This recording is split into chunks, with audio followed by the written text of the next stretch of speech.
5 minutes and our yeast is looking awesome. It is definitely activated.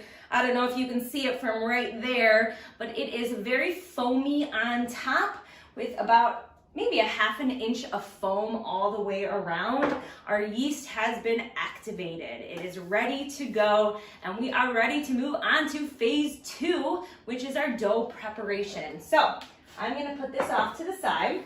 We're gonna start with our bowl and our flour. So I use a bread flour, which is a high gluten, high protein flour.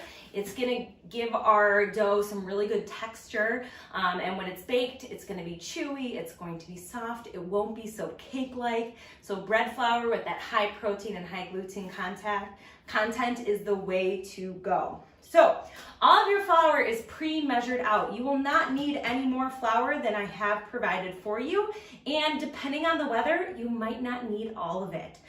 Dough can change depending on the weather. If it's drier in your kitchen, you might not need as much flour. If it's a little bit more humid, you might need a little bit more, but you shouldn't need any more than what is provided. This dough is a little bit on the stickier side, and we don't want to dry it out.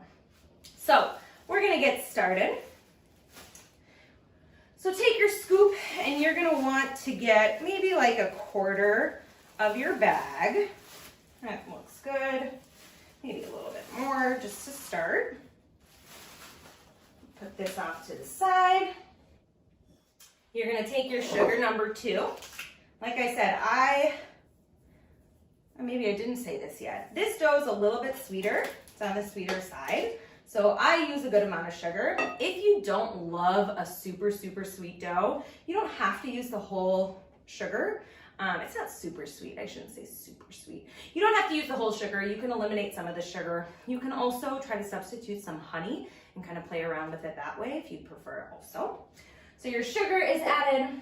We're going to take our kosher salt, add that. And we are going to take our oil number 1 and add that to our flour. And the last thing we are going to add is our activated yeast. Yes. Make sure you get all of that yeast out of there. Some might stick to the side.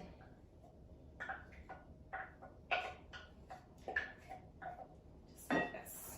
Perfect. So we get these out of our way. I like to have a clean space when you cook.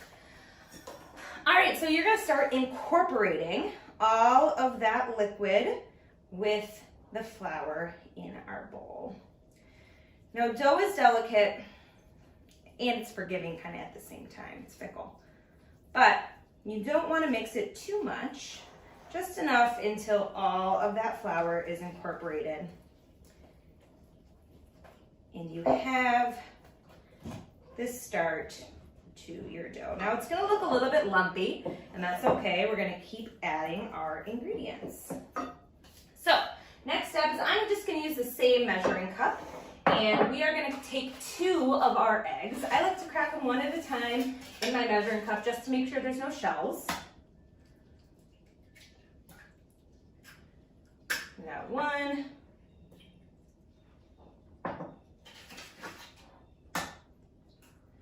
And 2, no shells.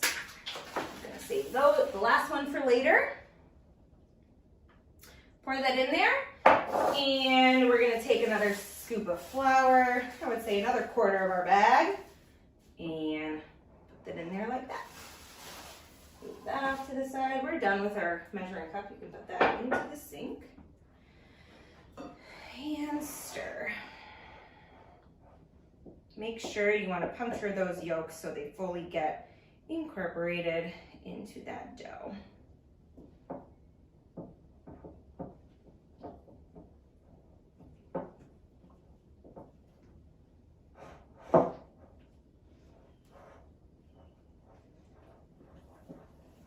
Now, as you keep adding the flour, your dough is going to start taking more of its shape. So as you can see, it's already starting to thicken up, and it might be getting a little bit tough to mix with your spoon. That's where the fun part is coming. So you're gonna keep gradually adding. I would do maybe one more scoop in here. And you're gonna mix it with your spoon until you just don't feel like you can mix it with your spoon anymore. And just as my apron said, life can get a little bit messy.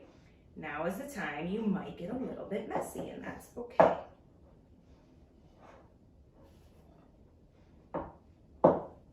All right, so it's getting pretty tough to mix with my spoon. So what I'm gonna do is use the tools we have in our body and use our fingers. Remember, we washed them, so we should be good. All right, so we're not gonna really use the spoon anymore. So take all that dough off the spoon and just start, I could just start pushing the dough onto itself with that flour.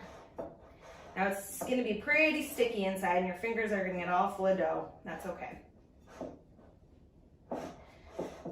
All right.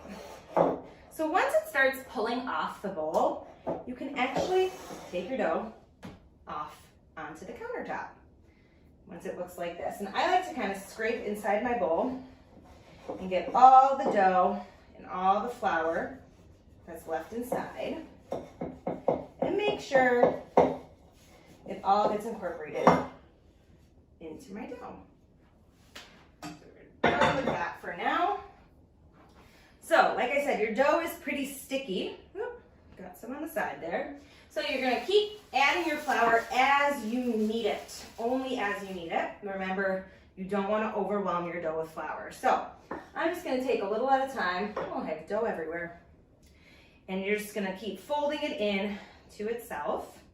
And as you keep working that flour into your dough, it will start stiffening up a little bit, becoming less sticky, and it will start to move from your fingers into a ball. Let me get all that came on the side here.